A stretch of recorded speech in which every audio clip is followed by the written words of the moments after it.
Hi everyone, today I'm going to make this really amazing butterscotch caramel bread pudding. It's really easy and simple to whisk together and it tastes absolutely divine. Please remember to like, subscribe and share. So first we're going to take some bread. You can use any bread that is easily available in the market that you use for breakfast, but I'm using a French baguette here and you can see that it's a lot more dense and it soaks up the material really nicely. Now you need to make sure that the bread is at least 2 to 3 days old. You do not use fresh bread, but if you're going to use fresh bread, then you're going to toast it as I'm showing you. You have to make sure that it's really brown and dehydrated, that there is absolutely no moisture in it. That is going to hold everything together. After toasting, it should sound like this. So as you can see, it's really crumbly now. And to make it more toasty, I'm going to cut it into pieces and toast again.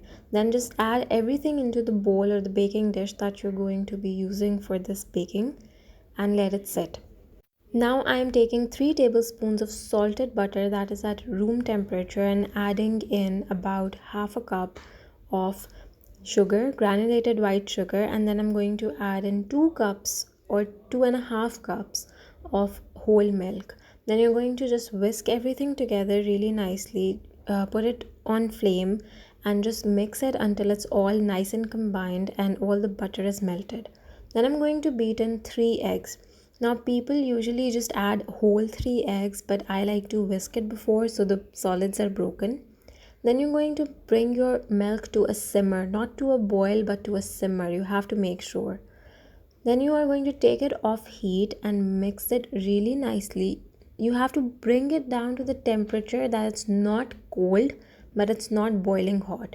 As you can see, the steam is forming on my camera, so it's getting down in the temperature but it's still very hot. Then I'm going to add in about a pinch of salt. You can use salt shaker like I'm using, we just use a pinch, and about 1 teaspoon of vanilla essence.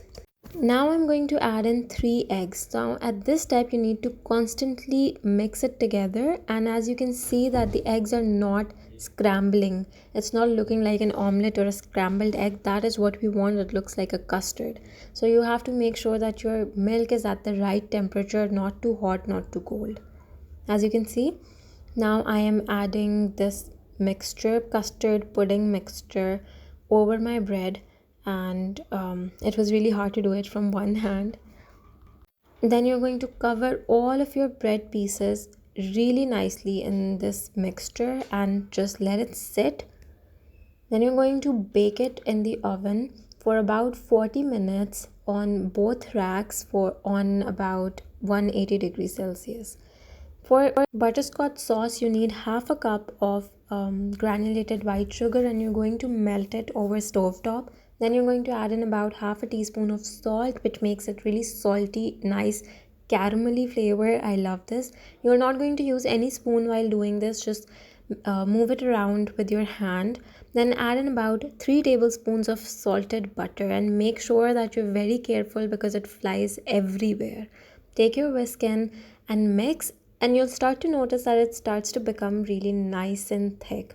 Then you're going to beat in about 1 cup of cream. This is full cream.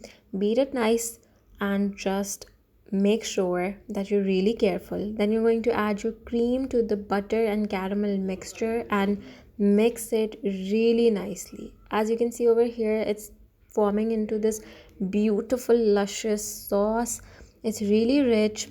The taste is very balanced. The flavor is on point. You can add vanilla essence if you want, but I did not. Then you're going to take your bread pudding out of the oven and it looks like this, absolutely decadent, beautiful and delicious. You can see how well cooked it is.